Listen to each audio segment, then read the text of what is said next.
मैं हरीशचंद्र साव हरीसर के नाम से जाना जाता हूँ। हावड़ा जिले के एक प्रतिष्ठित विद्यालय के हिंदी शिक्षक हूँ। जो क्लास 10 वाले जो बच्चे 9 से 10 में, उन्हीं के लिए मैं सूरदास की पद बताने जा रहा हूँ। जो बच्चे ध्यान से देखेंगे सुनेंगे उसे ट्यूशन पढ़ने की ज़रूरत नहीं पड़ेगी।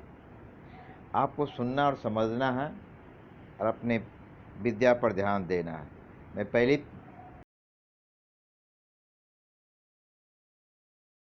समझ रही कहिए जाय कौन पै उधव नाही प्रत कही, अवधि आधार आस आवन की तन मन बिथा सही।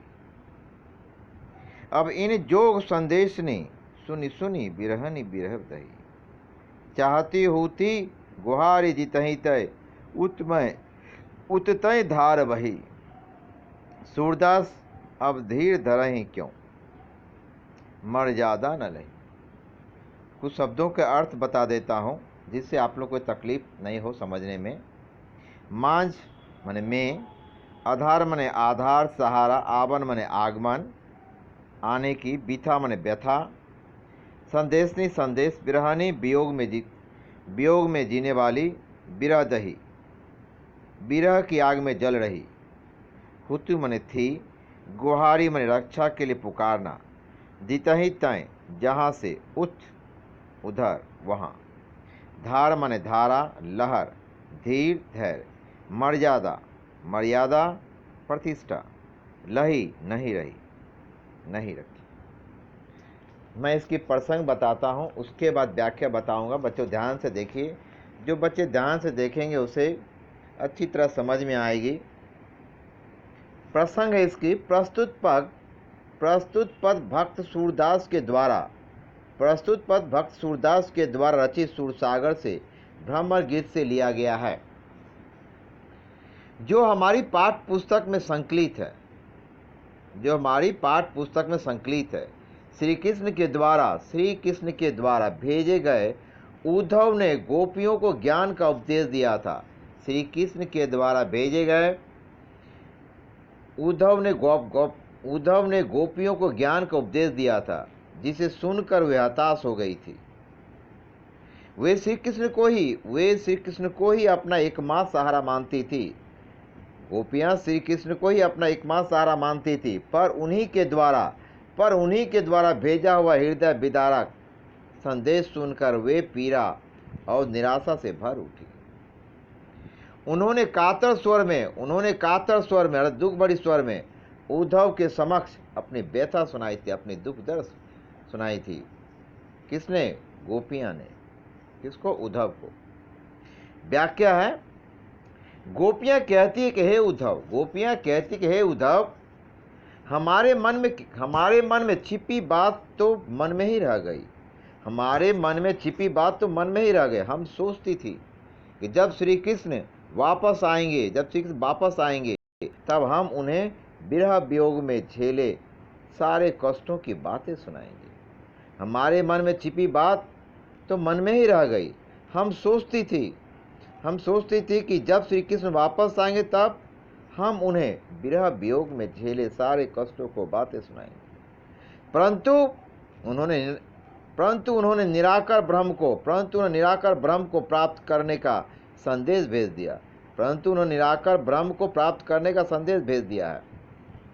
उनके द्वारा त्याग दिए जाने पर जब हम अपनी असहनीय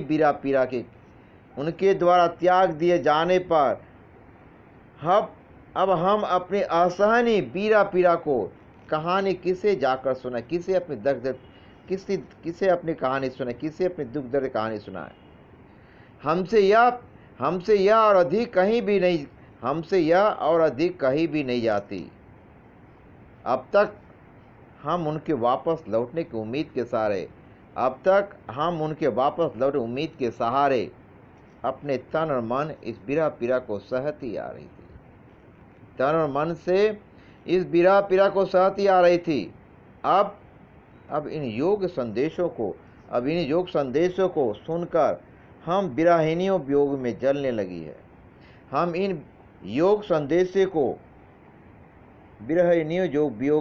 लगी है।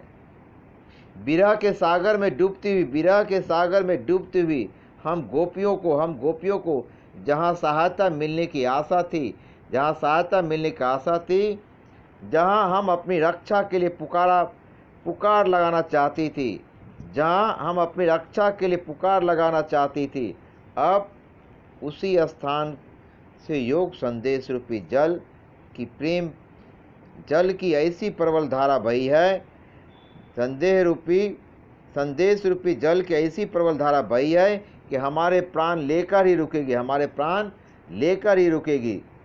अर्थात श्री कृष्ण ने हमें योग साधना करने का संदेश भेजकर, श्री कृष्ण ने हमें योग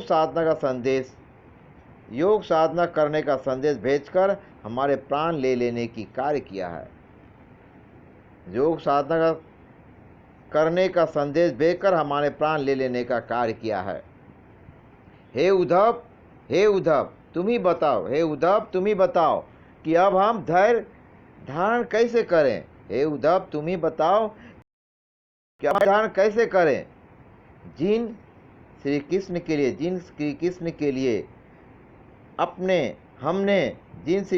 हमने अपनी सभी मर्यादाओं को त्याग दिया था, जिन श्री कृष्ण के लिए हम अपने सभी मर्यादाओं को त्याग दिया था, उन्हीं श्री कृष्ण के द्वारा हम त्याग देने से हमारी संपूर्ण मर्यादा नष्ट हो गई है। जिन श्री कृष्ण के लिए हमने अपनी सभी मर्यादाओं को त्याग दिया था, उन्हीं श्री कृष्ण के द्वारा हमें त्याग देने से हमारी संपूर्ण मर्यादा नष्ट हो गई है। देखिए बच्चों, क्लास 10 के बच्चे ध्यान से सुनिए, इसे पसंद कीजिए, और आपको जो पसंद आए तो लाइक बटन टिपिए और अपने शेयर कीजिए और कमेंट कीजिए। Okay, thank you.